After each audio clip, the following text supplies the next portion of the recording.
Eh bien, bonjour. Je vous parle de nouveau de Courrier aujourd'hui. Et ce sera la dernière fois. Je passerai à Carrel la semaine prochaine. Courrier était donc un homme très célèbre dans ces quelques années de pamphlétaire entre 1820 et 1825, lorsqu'il a été assassiné. Et les pamphlets de Courrier sont vraiment les lettres de créance de ce nouveau genre qui s'est répandu au XIXe siècle, très important.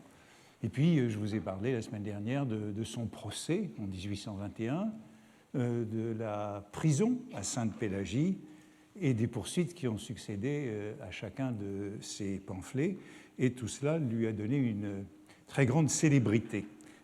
Et c'était un helléniste amateur, mais il a délaissé pendant toutes ces années le grec, les traductions, et il a été pris au jeu de cette polémique périodique. Voici ce qu'il écrivait à sa femme en juin 1821, au moment de la publication de son pamphlet contre la souscription nationale pour l'achat du château de Chambord pour le futur comte de Chambord. Mon Chambord est un grand succès, il s'en vend beaucoup.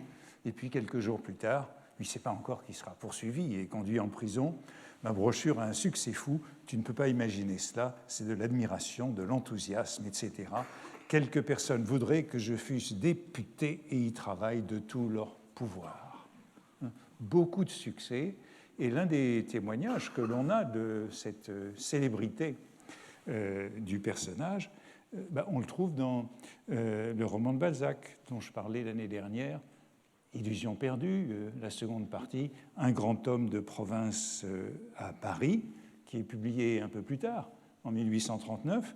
Mais bon, c'est une grande fresque de la guerre littéraire, ainsi que j'en parlais l'année dernière, mais ça se situe justement en 1821, à la date des pamphlets, de ce pamphlet de Courrier, ce simple discours à l'occasion de la souscription pour l'acquisition de Chambord, et puis le procès et la prison. Et Lucien de Rubempré et Lousteau, qui est son initiateur, son mauvais génie, se rendent au Palais Royal, dans ces fameuses galeries de bois du Palais Royal, qu'on reconstruit en ce moment, et qui sont véritablement le centre de la vie parisienne, intellectuelle et polémique. C'est là qu'on trouve les librairies, et voici ce que Balzac écrit.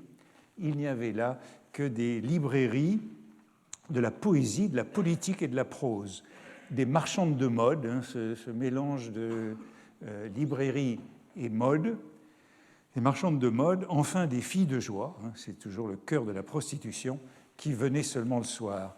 Là fleurissaient les nouvelles et les livres, les jeunes et les vieilles gloires, les conspirations de la tribune, les mensonges de la librairie. Là se vendaient les nouveautés au public qui s'obstinaient à ne les acheter que là. Là se sont vendus dans une seule soirée plusieurs milliers de tel ou tel pamphlet de Paul-Louis Courrier ou des aventures de la fille d'un roi. Et vous remarquez que Courrier est vendu chez les marchands de nouveautés. Je vous avais montré les couverture de ce simple discours et du procès qui a suivi, puisque le procès est toujours l'occasion de dire beaucoup plus que dans le pamphlet, c'est vendu chez tous les marchands de nouveautés, avec cette ambiguïté du mot. Les nouveautés, ce sont à la fois les étoffes et les brochures, les opuscules, les publications à caractère éphémère, mais non périodique. Ce ne sont pas des journaux, c'est toutes ces publications d'actualité qui font scandale. Vous pouvez remarquer d'ailleurs que dans celle de gauche, la première, simple discours, il y a le nom de l'imprimeur, l'imprimerie Bobet de tous les pamphlets, mais il sera poursuivi, donc dans le procès, quelques mois plus tard, le nom de l'imprimeur ne figure plus. Et le second pamphlétaire que Balzac signalait, Les aventures de la fille d'un roi, c'est un pamphlétaire qu'on a oublié, lui, il s'appelle Jean Vatou, et c'est une Les aventures de la fille d'un roi, c'est le récit allégorique de la Charte. C'est la Charte, la fille du roi. Et Balzac, dans la monographie de la presse parisienne, un peu plus tard, dira que ces aventures de la fille d'un roi, c'est le premier coup de feu tiré par la maison d'Orléans sur la Charte de Louis XVIII. Donc tout ça annonce la Révolution de 1830. Dans la monographie de la presse parisienne, donc ce texte de Balzac dont j'ai déjà parlé l'année dernière, qui date de 1843, qui est une description de toutes les catégories du journalisme parisien sous la monarchie de Juillet, eh bien, figure une rubrique pamphlétaire. Donc le mot est bien introduit dans la langue, c'est un mot récent, mais maintenant, cela existe bien, et Balzac en dit ceci: qui dit pamphlet dit opposition. C'est presque une citation de Courrier, puisque vous vous souvenez de la phrase que je citais la semaine dernière, du pamphlet des pamphlets. Qui dit pamphlet dit poison. Qui dit pamphlet dit opposition. On n'a pas encore su faire en France de pamphlets au profit du pouvoir, donc de pamphlets louangeurs. Le pamphlet n'a donc que deux faces, il est radical ou monarchique. Radical, c'est-à-dire républicain, sous la monarchie de Juillet, et monarchique, c'est-à-dire légitimiste, au même moment. L'opposition à l'eau tiède des journaux dynastiques, donc les journaux légitimistes, ne leur permet pas de fabriquer le 3,6 du pamphlet. Le 3,6, il en a été question dans les années précédentes. Le 3,6, c'est un alcool, une eau de vie très forte, avec 84 degrés d'alcool. Le vrai pamphlet est une œuvre du plus haut talent, si toutefois il n'est pas le cri du génie. Vous voyez que pour Balzac, il n'y a donc pas de bons pamphlets légitimistes, mais seulement de bons pamphlets républicains. Et encore, le pamphlet, dit-il, est rare, il doit être d'ailleurs porté par les circonstances, mais il est alors plus puissant que le journal. Le pamphlet donc, n'est pas périodique, qui est d'occasion, est véritablement l'arme la plus dangereuse contre le pouvoir. Le pamphlet veut de la science réelle, mise sous une forme plaisante, il veut une plume impeccable, car il doit être sans faute, sa phraséologie doit être courte, incisive, chaude et imagée, 4 facultés qui ne relèvent que du génie. Sous la Restauration, le pamphlet a fourni Benjamin Constant, Chateaubriand, Courrier et M. Vatou. Alors Chateaubriand, il l'écarte parce que Chateaubriand, en 1843, est un homme âgé déjà, et puis, dit-il, il n'a jamais écrit son pamphlet contre Napoléon. Constant et Benjamin Constant est trop méthodique, et Vatou, l'auteur de ces aventures d'une jeune fille, est déjà oublié et reste Courrier. Courrier seul reste, plus comme monument littéraire que comme pamphlet. Donc, au fond, la cible de Courrier est périmée, n'a plus d'actualité. Sa cible, c'était la congrégation sous la Restauration, mais reste ce Courrier monument littéraire, donc qui restera sous toute la Troisième République, que Carrel lui-même qualifie de grand écrivain. Enfin, le vrai pamphlétaire fut Béranger, parce que Béranger, lui, avec ses chansons, s'adresse au peuple. Courrier, c'est donc le pamphlétaire qui est en quelque sorte canonisé comme écrivain durant toute cette période. Aujourd'hui, alors ça c'était sous la Restauration, aujourd'hui, poursuit Balzac, nous jouissons de 2 pamphlétaires, l'abbé de Lamennais et M. de Cormenin. Le pamphlet Cormenin est filandreux, celui de M. de Lamennais est nuageux, M. de Chateaubriand, dont les dernières brochures sont supérieures à ses premières, est arrivé à l'âge où l'on n'écrit plus de pamphlets. Donc vous voyez que finalement le seul qui subsiste, c'est bien Courrier.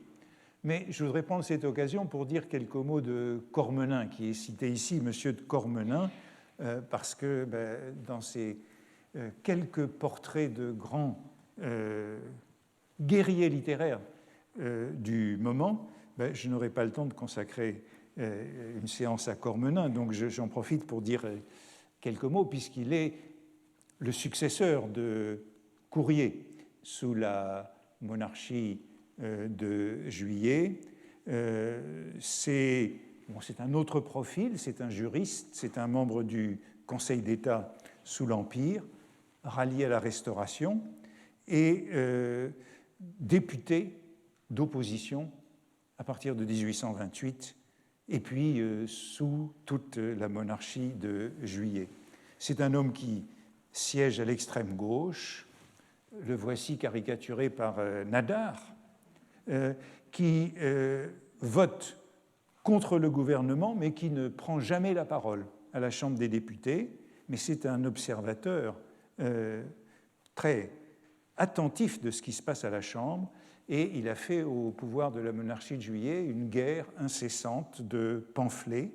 Alors c'était plus facile que Courrier, puisqu'il avait l'immunité parlementaire, étant député, et essentiellement, pendant toute la monarchie de Juillet, sa guerre contre le régime, c'est contre la liste civile du roi, contre le budget qui est consacré à la maison du roi, sous le nom de pseudonyme de Timon. Son pseudonyme, c'est Timon, Timon d'Athènes, bien sûr, et à plusieurs reprises sous la monarchie de Juillet, le gouvernement a été contraint de retirer sa demande d'argent, de financement de la liste civile du roi. Mais il est surtout connu pour un livre important, publié en 1842, qui s'appelle Le Livre des orateurs. C'est un livre très intéressant.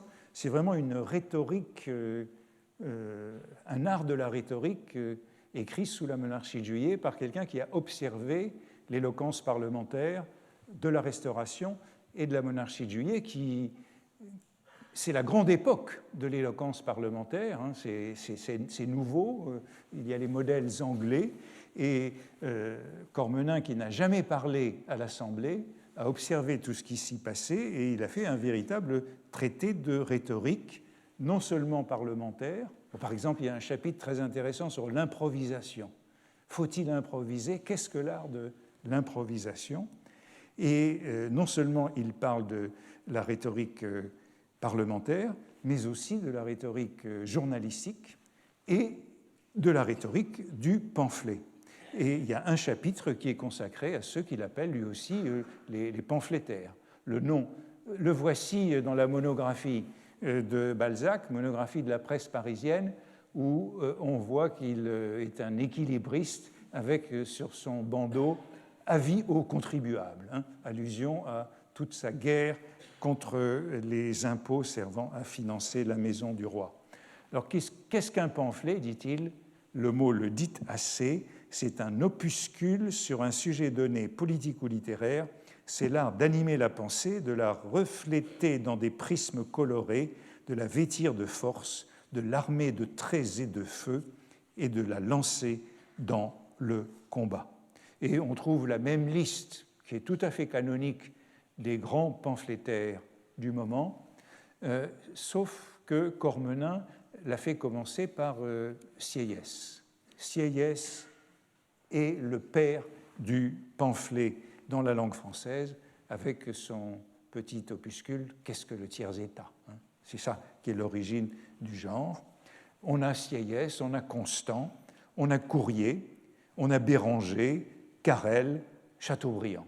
C'est toujours la même liste jusqu'à l'amener comme contemporain. Et ce qui est intéressant, c'est que non seulement Cormenin dresse ce canon du pamphlet, mais fait ensuite une théorie ou un art du pamphlet qui est au fond l'analyse de ce qu'il pratique lui-même. Et voici ce qu'il en dit du pamphlétaire. Il le traite évidemment de soldat. Soldat de la presse militante, combattre et puis combattre et toujours combattre, voilà son métier, son devoir et sa vie. Dragon, grenadier, voltigeur, artilleur, pionnier, capitaine ou caporal, en tête, en flanc, que lui importe sous quel pompon il se bat, pourvu qu'il soit vainqueur. Sabre, mousquet, lance, tout lui est bon, s'il fait balle ou plaie. D'ailleurs, s'il sort de sa tente où il y rentre, comme un volontaire et à sa fantaisie, il choisit le lieu, l'arme, l'heure de ses escarmouches. Tantôt il se jette dans la mêlée, tantôt c'est lui qui tire le canon d'alarme, tantôt il fait sa veille autour du camp pour relever les sentinelles endormies, tantôt il se met à la queue de l'armée et il pique les traînards avec les pointes de sa baïonnette. Toutes ces expressions, soudain, elles éclairent pour moi ce passage de Baudelaire que j'avais cité l'an dernier, qui était très énigmatique, où il parlait de ce spadassin qui faisait ses trous, qui poussait à la queue. On retrouve en effet toutes ces expressions ici sous la plume de Cormenin. Alors Cormenin est donc un des pamphlétaires majeurs de la monarchie de Juillet, et pourtant sa langue, à la différence de celle de Courrier, son style est peu apprécié et il n'entrera pas dans le canon. Il est ridiculisé tout de suite. Par exemple, le voici ridiculisé en tête du Charivari dès 1833, Charivari, le journal des caricatures, où vous voyez que c'est lui qui est pastiché dans la liste civile et généreuse. Et il y a une expression de, voici le texte transcrit, une expression de Cormenin qui est ridiculisée, qui est celle-ci, « par ma bonne lame de Tolède, comme dirait Monsieur Hugo ». Donc il y a quelque chose d'emphatique. L'an dernier, j'avais parlé de cette expression, lame de Tolède, la lame de Tolède qui vient d'Hernani et qui est l'image, la métaphore de cette plume comme épée. La plume comme épée, c'est la lame de Tolède. Et on voit ces expressions de la monarchie destitutionnelle et de la royauté mitoyenne qui ridiculisent Cormenin. Balzac dit, dans la monographie de la presse parisienne, « Ce pamphlétaire est lourd, il est rhéteur ». Rhéteur, c'est en effet lui qui publie à la même époque. Son livre des orateurs est de 1842, la monographie parisienne de 1843. Ces deux textes sont très proches. Il dit il est lourd, il est rhéteur, il n'a pas l'allure à la Figaro de Courrier. L'allure à la Figaro de Courrier, allusion à la fois à Beaumarchais, à l'insolence de Beaumarchais, mais aussi au petit journal satirique, Le Figaro, qui a été créé juste après la mort de Courrier, en 1826. Donc il y a ces deux allusions qui sont là, et donc ce n'est pas Courrier pour Balzac. Et la bonne lame de Tolède, on la retrouve dans un article de Sainte-Beuve, à la même époque, la même année, 1843. Donc tout le monde ridiculise Cormenin. Voici ce que dit Sainte-Beuve en citant Cormenin. Le début, c'est donc Cormenin. « Par Jupiter, lecteur, j'aurais pu affiler ma bonne lame, donner de la pointe à ce site, à ce barbare, et lui rendre blessure pour blessure. Mais nous autres, Grecs d'Athènes, si nous avons du sel aux lèvres, nous n'avons pas de fiel dans le cœur, etc., etc. J'abrège la parodie, il ne manque à ce choc, à ce cahotage de tous les styles que d'y avoir fait entrer plus au long ma bonne lame de Tolède, l'amalgame eût été complet. » Et Sainte-Beuve cite en effet ce livre des orateurs, le chapitre sur les pamphlétaires, et cette bonne lame de Tolède, elle deviendra une sorte d'emblème ridicule de Cormenin. Bon, vous voyez qu'il y a ce parallèle Cormenin, Courrier, Constant. Mais je reviens à Balzac et à sa monographie de la presse parisienne, où on trouve, me semble-t-il, ce qui est un petit peu quelque chose comme la meilleure définition du pamphlet. Balzac dit « Le pamphlet est le sarcasme à l'état de boulet de canon ». Belle formule, une sorte de superlatif ou d'hyperbole et, au fond, d'armes de destruction massive. L'an dernier, nous avions parlé de l'épigramme et de la personnalité, qui sont les formes brèves de l'attaque, mais ces formes brèves étaient comparées toujours à l'épée, à l'arme blanche. Le pamphlet, lui, c'est l'obus ou le boulet, le sarcasme à l'état de boulet de canon. Et Jules Janin, ennemi de Balzac, qui reprend le texte de Balzac dans un article sur la monographie, bon, c'est un tissu de citations de Balzac repris par Janin, a une formule qui me paraît encore plus heureuse. Vous voyez qu'il résume tout ce qui est en italique, c'est la citation de Balzac. Monsieur de Cormenin est filandreux, il n'a pas l'allure à la Figaro de Courrier, il n'est pas agile. Courrier est resté plus comme monument littéraire que comme pamphlet, ce que j'ai cité. En résumé, il n'y a que Balzac qui ait l'allure de Figaro. Lui seul, il pouvait vous montrer comment le pamphlet est la vengeance à l'état de boulet de canon. Janin substitue au mot sarcasme le mot vengeance, ce qui me semble encore plus intéressant, puisque je vous ai dit que bon, j'allais parler de la vengeance un peu plus tard.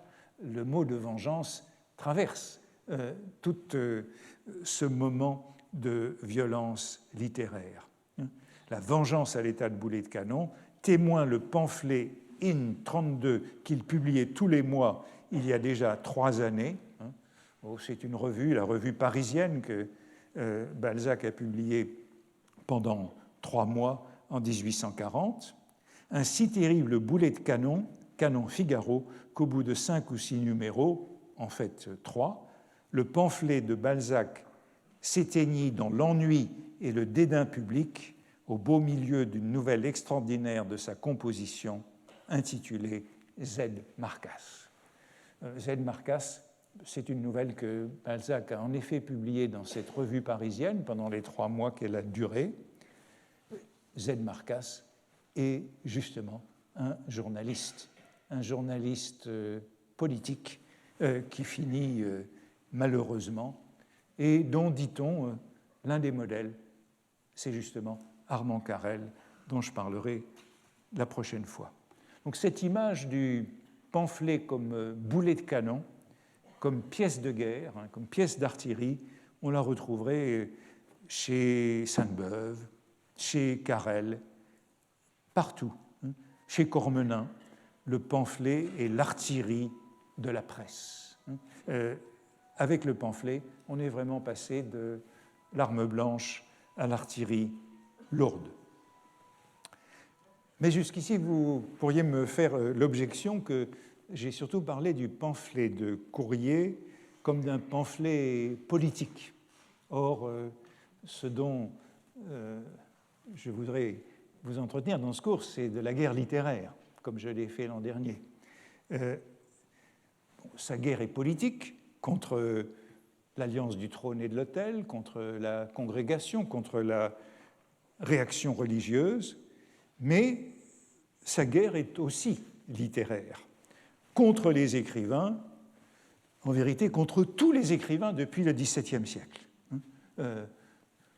Courrier est, on pourrait dire, réactionnaire de ce point de vue, en tout cas intolérant. Et sa phrase la plus citée est sans doute celle-ci, et c'est une phrase qui témoigne certainement d'un certain misogynisme. La voici. Surtout, gardez-vous bien de croire, c'est dans une lettre, que quelqu'un ait écrit en français depuis le règne de Louis XIV. Les moindres femmelettes de ce temps-là la moindre femmelette de ce temps-là vaut mieux pour le langage que les Jean-Jacques, Diderot, d'Alembert, contemporains et postérieurs.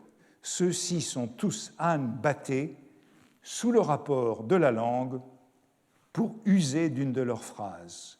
Vous ne devez pas seulement savoir qu'ils aient existé. Bref, personne n'a écrit en français depuis Louis XIV. Cette phrase figure comme exemple de Littré, bon républicain, à l'article Femmelette de son dictionnaire. Et elle figure dans une lettre à Boissonnade. Boissonnade était un professeur de grec. À l'époque, quand Courrier lui écrit, c'est en 1812. Donc Courrier est encore jeune quand il s'exprime de cette manière un peu ingrate. Boissonnade était à l'époque professeur de littérature grecque à la Sorbonne. Ensuite, il sera professeur ici. C'est lui qui aura la chaire de grec au Collège de France de 1828 à 1855. Et vous voyez comment, sur quel ton dédaigneux Courrier s'adresse à ce contemporain érudit. Il lui dit « Voilà qui est plaisant, je fais le docteur avec vous ». Et vous voyez que tout ça tourne autour d'une expression « sous le rapport ». Ils sont tous condamnés parce qu'ils utilisent ce genre d'expression, et c'est tout à fait typique de Courrier dans ses polémiques littéraires, c'est de reprendre et de détruire un écrivain sur un mot, une expression qui est un cliché, un stéréotype. C'est toujours comme ça qu'il procède, sous ce rapport. C'est mesquin, dira Sainte-Beuve, ou plus tard Thibaudet, de détruire un écrivain pour un mot. En tout cas, ce mot sous ce rapport, on le trouve en effet chez les philosophes, mais plutôt chez ceux du début du XIXe siècle. C'est un mot qu'on trouve chez Condillac, chez Mène de Biran, chez Destutt de Tracy. C'est un mot de philosophe contemporain. Et Sainte-Beuve, à propos de cette déclaration, fait remarquer qu'il y en a un que Courrier ne cite pas, c'est Voltaire. Voltaire à qui, vous vous en souvenez, la semaine dernière, Stendhal le comparait. Courrier, c'est notre Pascal, c'est notre Voltaire, disait-il. Selon Sainte-Beuve, qui essaye de défendre Courrier devant ce genre d'expression, il ne faut prendre ces maximes, ces aphorismes littéraires de Courrier que comme les saillies d'un goût excellent. C'est au jugement de chacun ensuite à les entendre sobrement et à les réduire. Est-il besoin de dire qu'il ne faisait aucun cas de la littérature de son temps, ni de celle de l'Empire, ni, je le crains bien, de celle qui vint depuis. Vers la fin, engagé dans le parti libéral, il a fait quelques politesses à ce qu'on appelait les jeunes talents. Sainte-Beuve l'a connu auprès du Globe et du Romantique, mais en réalité, il n'a jamais prisé les plus remarquables des littérateurs et des poètes de ce siècle, ni Chateaubriand, ni Lamartine, qu'il raille tous deux volontiers à la rencontre. Bon, je reviendrai tout à l'heure sur son rapport compliqué à Chateaubriand, puisqu'il est toujours comparé à Chateaubriand, comme par Stendhal. Mais voyez l'expression donc de cette misanthropie littéraire de Courrier, exprimée très tôt, puisqu'il disait dès 1799 dans une lettre « Notre siècle manque non de lecteurs, mais d'auteurs, ce qui peut se dire de tous les arts. » Courrier est manifestement partisan du « c'était mieux avant », comme on dit aujourd'hui, et a ce sentiment d'un déclin de la langue et de la littérature française. C'est ça qui fait dire à Sainte-Beuve « Je le trouve étroit, fermé, négatif et injuste ». Mais Courrier n'en a pas moins une très haute idée de lui-même. Il écrit en 1809, dans sa lettre à propos de la tache d'encre que j'évoquais la semaine dernière, « Les gens qui savent le grec sont 5 ou 6 en Europe. » Et il se compte manifestement dans ces 5 ou 6. Et il poursuit en disant « Ceux qui savent le français sont en bien plus petit nombre. 1, 2 ou 3. Et là aussi, il se compte certainement parmi ces 1, 2 ou 3. Il a la prétention d'être l'un des seuls à savoir non seulement le grec, mais aussi le français, sous l'Empire et la Restauration. Et il y a là une sorte de provocation qui marque bien cette résistance à toute nouveauté dans la langue et la littérature. Et voici un très beau passage de sa lettre sur la tache d'encre aussi au libraire Renoir, qui l'a qualifié d'helléniste. Et il lui répond « Je ne suis point non plus helléniste, où je ne me connais guère, si j'entends bien le mot qui, je vous l'avoue, m'est nouveau. » De nouveau, cette guerre contre la néologie. Vous dites un helléniste comme on dit un dentiste, un droguiste, un ébéniste. Et suivant cette analogie, un helléniste serait un homme qui étale du grec, qui en vit et qui en vend au public, aux libraires, au gouvernement. Il y a loin de là à ce que je fais.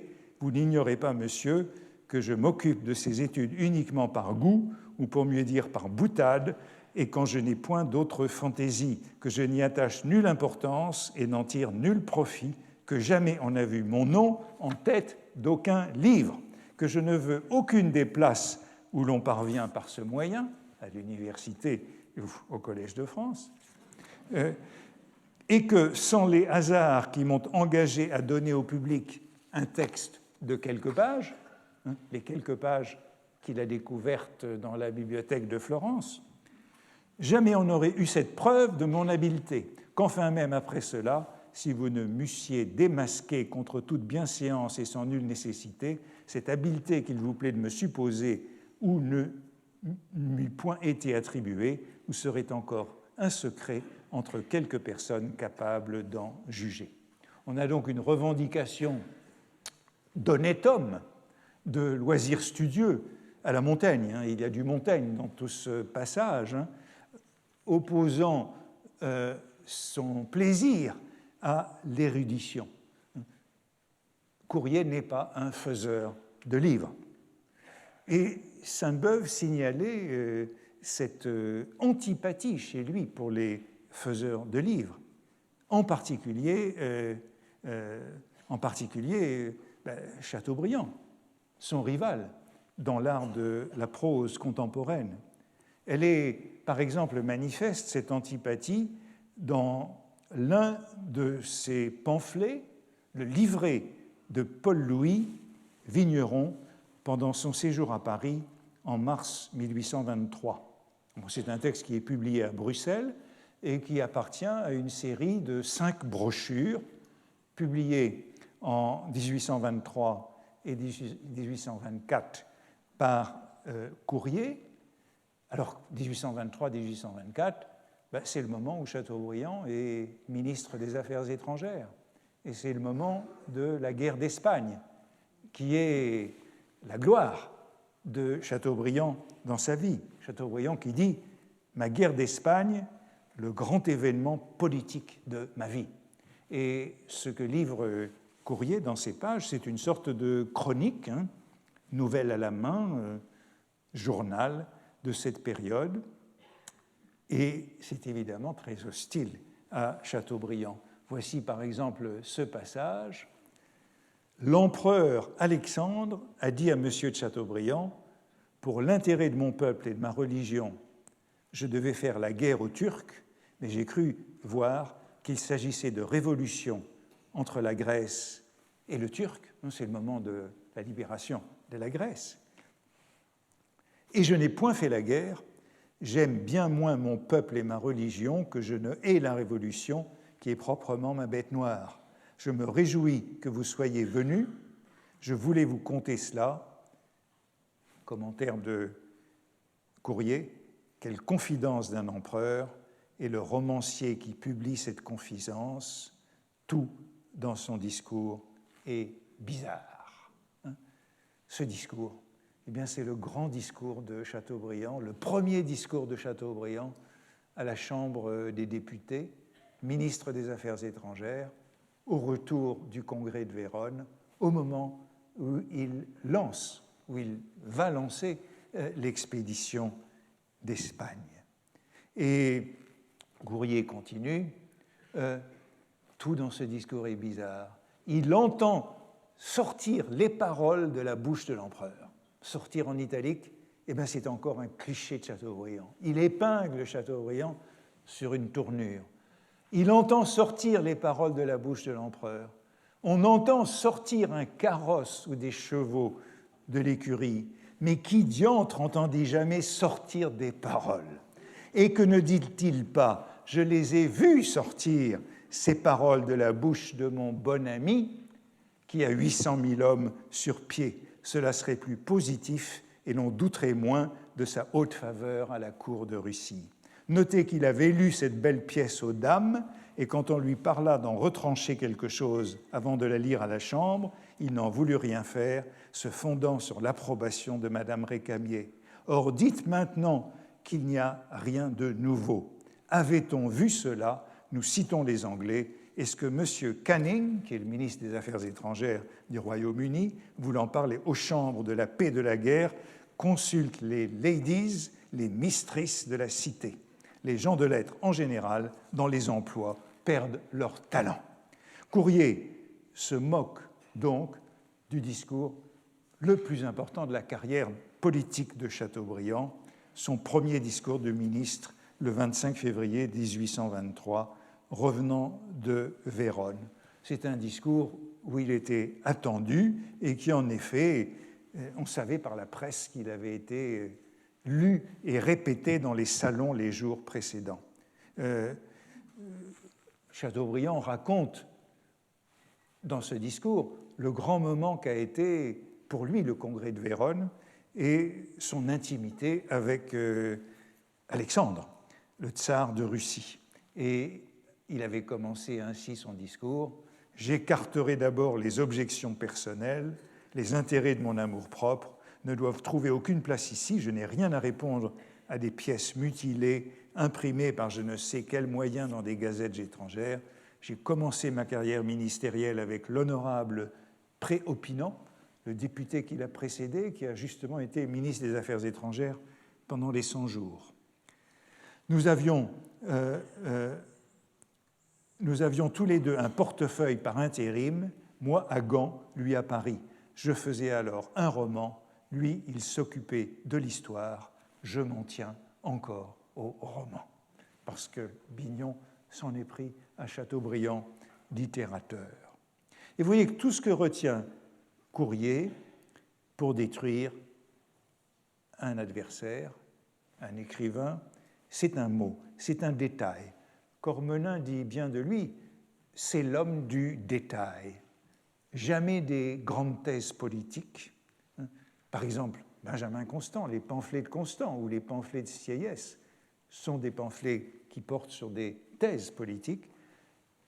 C'est toujours par le biais d'une petite chose que Courrier intervient, au fond comme un philologue, comme un érudit minutieux, qui reprend une faute chez l'autre. Et ainsi, c'est cette formule « entendre sortir les paroles » qui sert à anéantir Chateaubriand. Voici la phrase dans le discours de Chateaubriand qui citera Alexandre. « Messieurs, je dois vous faire un aveu, je suis arrivé au Congrès avec des préjugés qui lui étaient peu favorables. Je me souvenais encore des méprises de l'Europe en 1815. Sincère ami des libertés publiques et de l'indépendance des nations, j'avais été un peu ébranlé par ces calomnies qu'on répète encore tous les jours. Qu'ai-je été forcé de voir à Vérone, des princes pleins de modération et de justice, des rois honnêtes hommes que leurs sujets voudraient avoir pour amis, s'ils ne les avaient pour maîtres. J'ai mis par écrit, messieurs, les paroles que j'ai entendues sortir de la bouche d'un prince. Voilà ce qui sert à le détruire.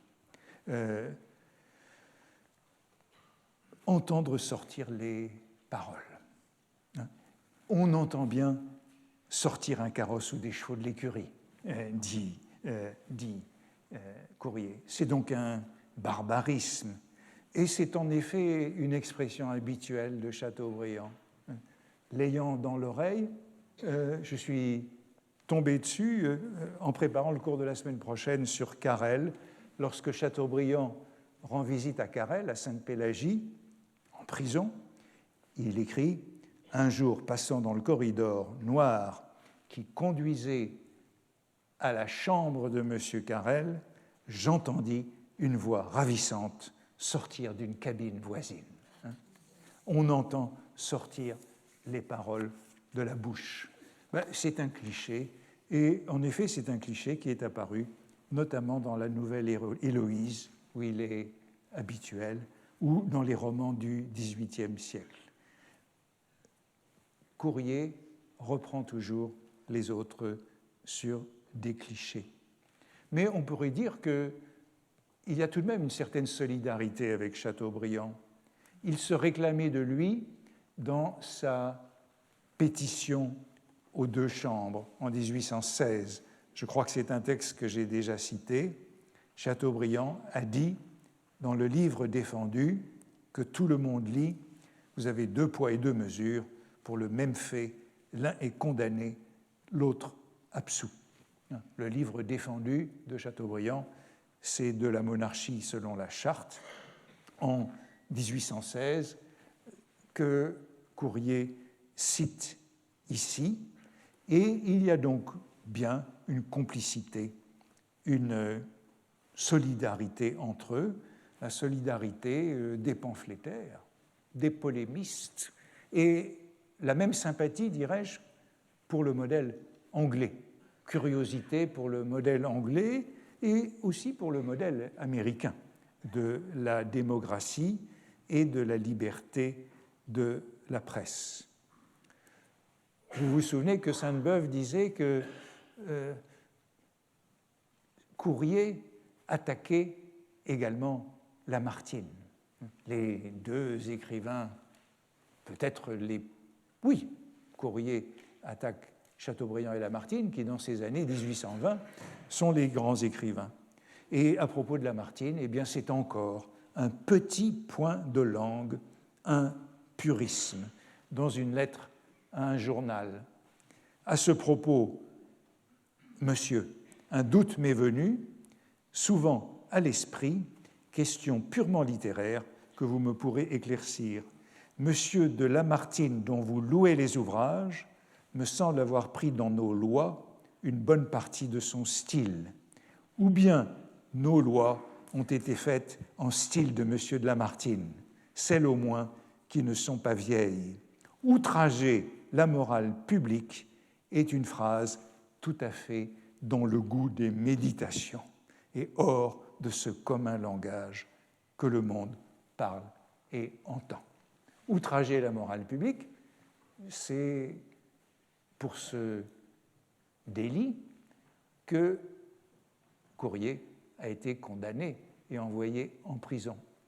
Et que nous dit-il? Eh bien que c'est la manière dont s'exprime Lamartine, avec des mots comme outrage, outrage, qui figure en effet dans les méditations, et qui, nous dit Courrier, n'appartiennent pas à cette langue du XVIIe siècle qui est la véritable langue, celle des paysans. Et vous vous souvenez que Courrier, lorsqu'il avait trouvé le nouveau passage de Longus, de Daphnis et de Chloé, l'avait traduit dans le style d'Amyot, puisque la traduction originale où manquait ce passage était d'Amyot.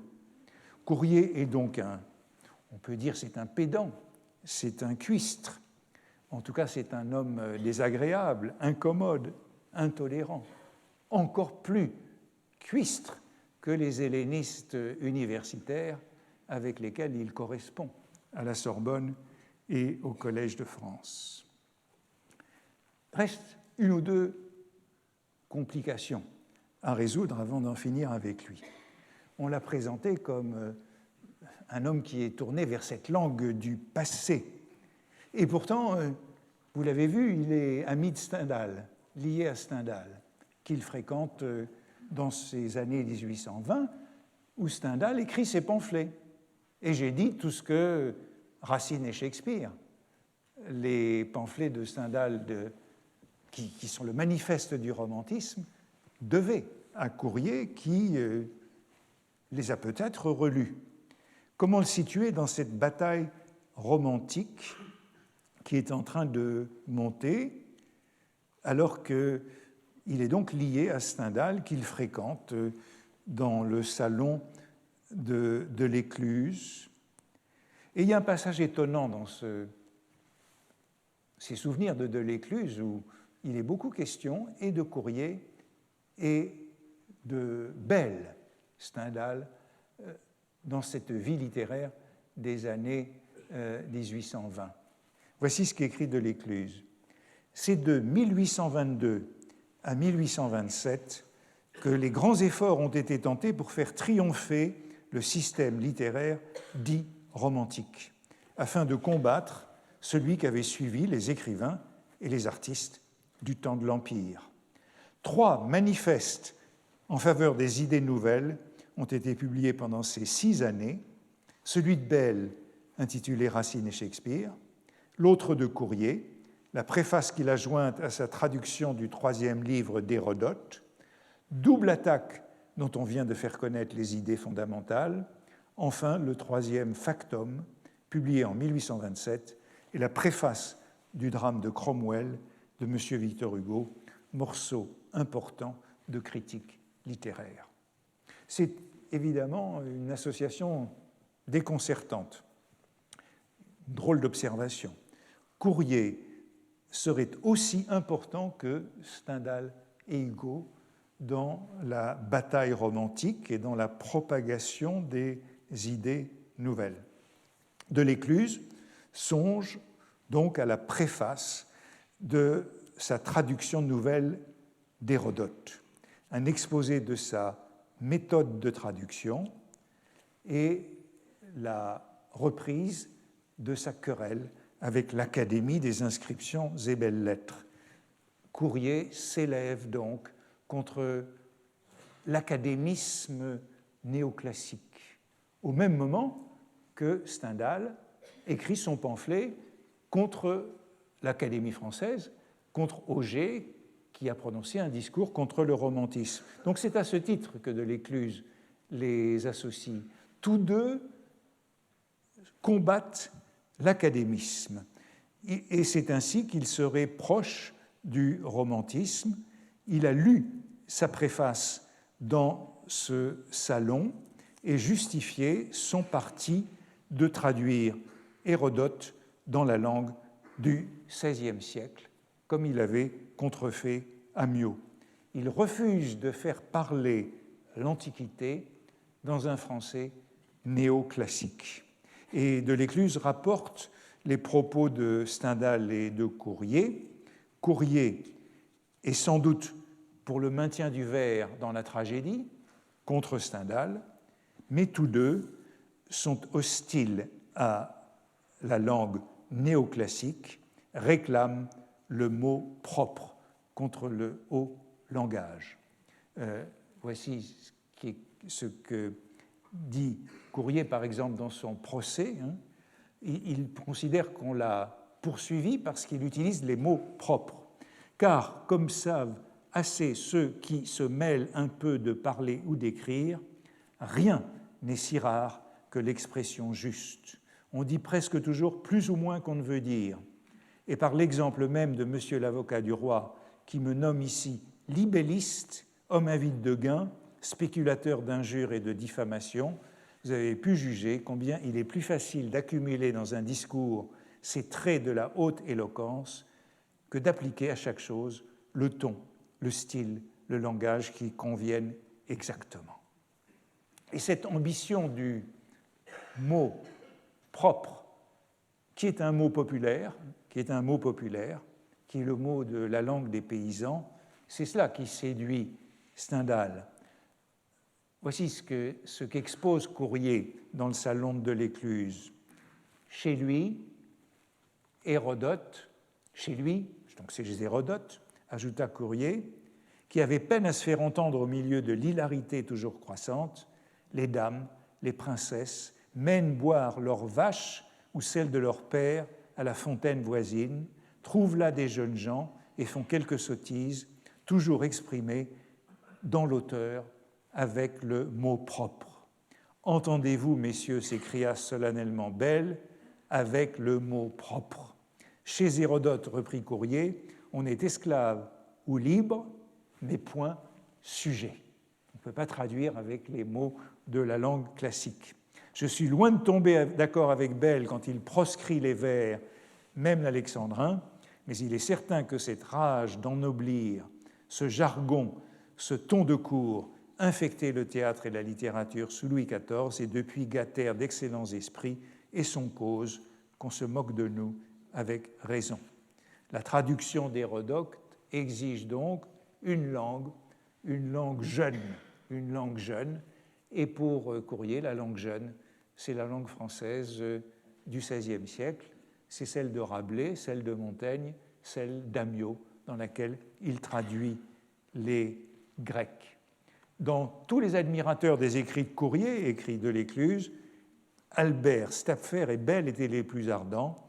Belle, en particulier, y trouvait cette prose libre, hardie, substituant le mot propre à la périphrase, tel qu'il prétendait que l'on dût en faire usage dans la tragédie. Il y avait donc des différends entre eux, mais au bas de la citation, leurs opinions se rapprochaient. Il est donc assimilé à ce milieu romantique, ce milieu d'idées nouvelles, par son hostilité au néoclassicisme contemporain. Et c'est ça, en effet, qui le rapproche de Chateaubriand, malgré bien des divergences. Et je voudrais terminer en montrant comment Chateaubriand et Courrier se sont lus, malgré l'opposition politique très affirmée entre l'ultra qui était Chateaubriand, le ministre des Affaires étrangères du moment, et l'orléaniste ou le libéral qui était Courrier. C'est un couple qui est opposé par tous, mais en vérité entre lesquels il existe bien des affinités. Dans le pamphlet des pamphlets de 1824, publié donc lorsque Chateaubriand est ministre des Affaires étrangères, vient de triompher dans la guerre d'Espagne, qui a été victorieuse, eh bien, Courrier se moque de lui, mais en même temps, il voit bien quel sera son sort. C'est dans cet esprit de valetaille que chez vous, c'est son correspondant anglais fictif qui lui écrit, chacun craint d'être appelé pamphlétaire. Au fond, l'anglais dit aux Français, vous êtes une nation de valets. Esprit de valetaille. Les maîtres n'aiment point que l'on parle au public d'eux ni de quoi que ce soit. Le vicomte pamphlétaire est placé. Mais comment? Voilà le nom de Chateaubriand, le vicomte pamphlétaire. Le vicomte pamphlétaire, il a une place pour le moment. Il est valet du roi, ministre des Affaires étrangères. Mais comment? Et quelques mois plus tard, Chateaubriand sera en effet chassé, remercié de manière très méprisante. Le vicomte pamphlétaire est placé. Ceux qui l'ont mis, mais comment? Ceux qui l'ont mis et maintiennent là n'en voudraient pas chez eux. Il faut des gens discrets dans la haute livrée, comme dans tout service, et n'est pire valet que celui qui raisonne. Pensez donc s'il imprime et des brochures encore. Courrier saisit parfaitement l'animosité du roi Louis XVIII contre Chateaubriand, qui publie et qui a publié des brochures, faiseur de livres. Toutefois, Chateaubriand, ce vicomte pamphlétaire, est un lecteur attentif de courrier. Et c'est très étonnant, mais dans la vie de Rancé, il y a un long passage sur courrier. Pourquoi?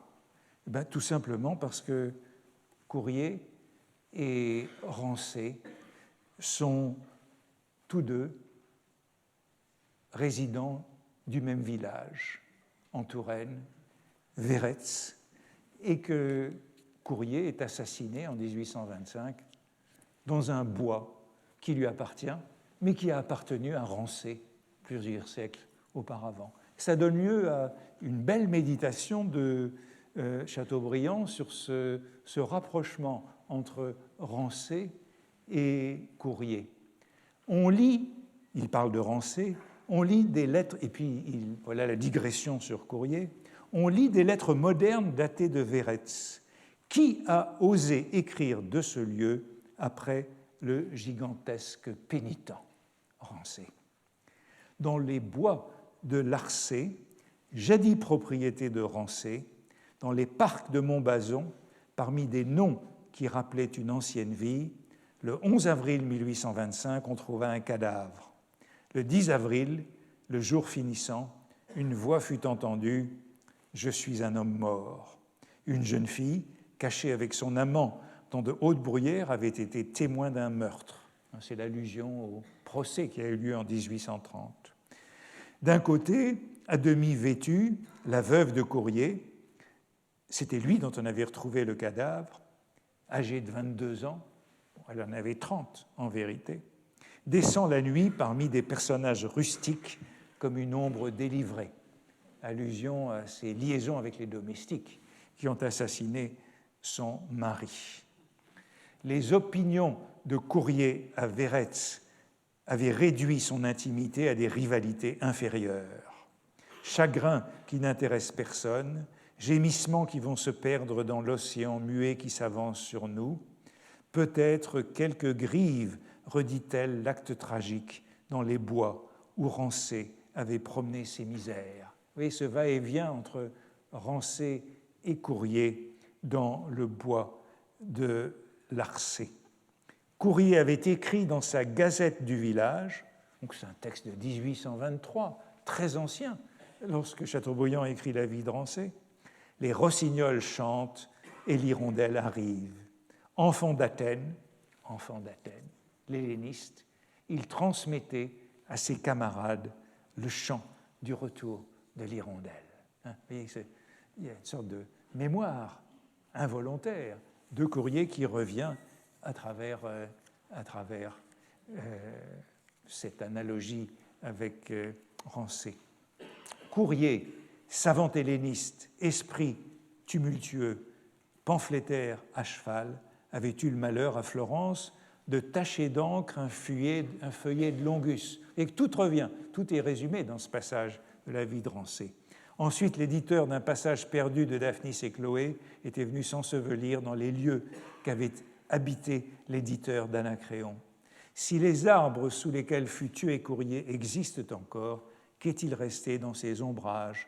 Que reste-t-il de nous partout où nous passons? Donc, très belle méditation de Chateaubriand qui termine en citant les derniers mots du pamphlet des pamphlets.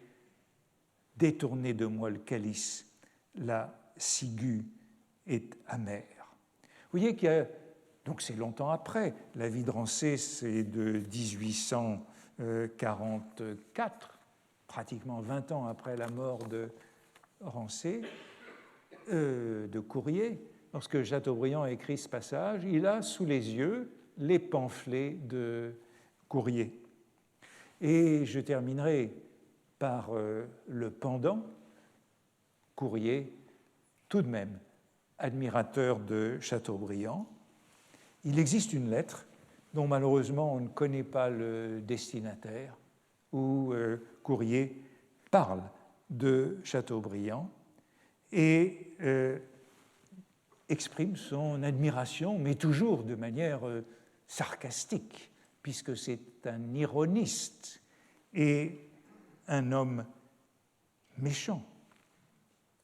Quant à moi, foi de vigneron, c'est parce que Chateaubriand n'écrit pas comme les autres, encore qu'il imite le genevois, la haine de Rousseau et de la marque de Rousseau dans la langue française, que j'ai ces livres dans ma bibliothèque. Pas tous, 100 ans, mais les meilleurs. En vérité, il y a du Chateaubriand dans la vente après décès de la bibliothèque de Courrier.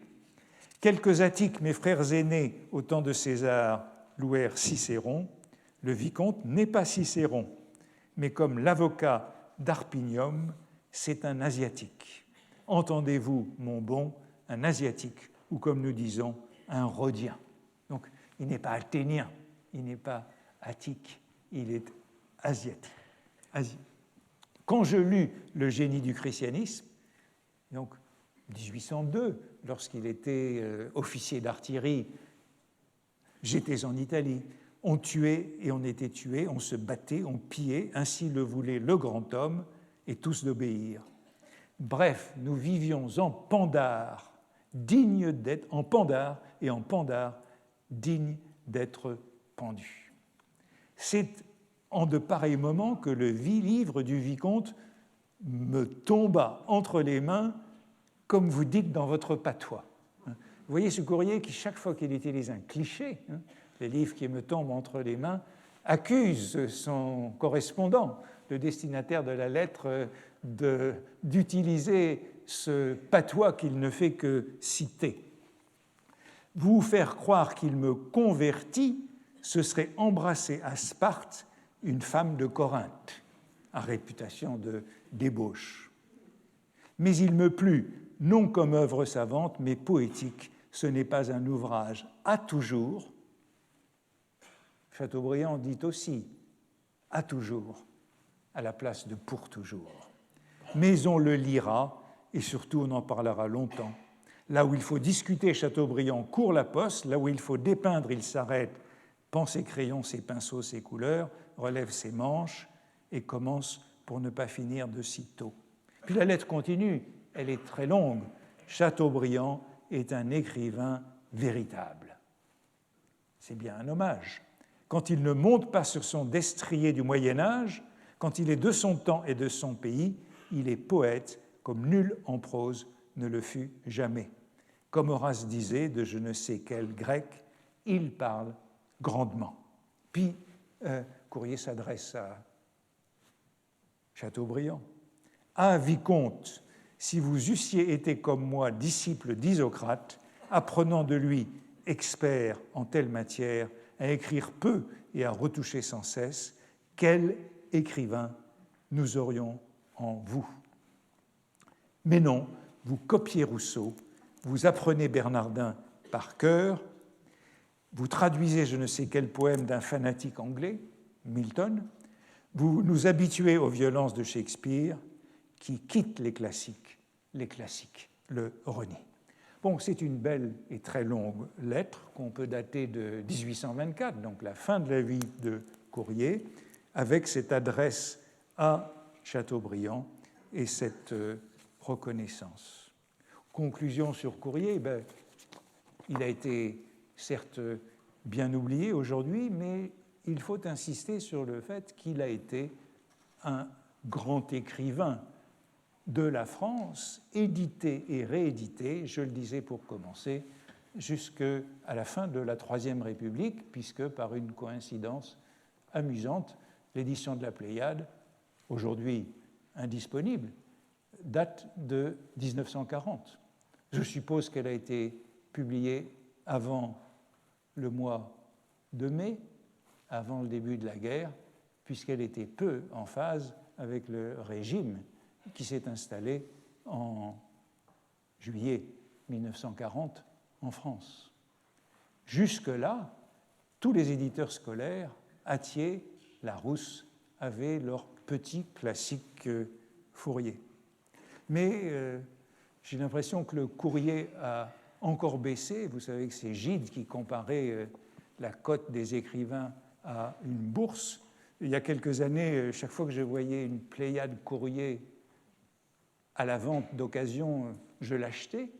Et je me suis aperçu que je les ai tous payés beaucoup plus cher qu'il ne vaut aujourd'hui si vous allez essayer de l'acheter sur les sites d'Internet de livres d'occasion.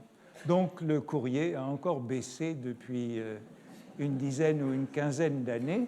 Peut-être que j'aurais fait monter les cours en parlant pendant 2 séances de cet enseignement.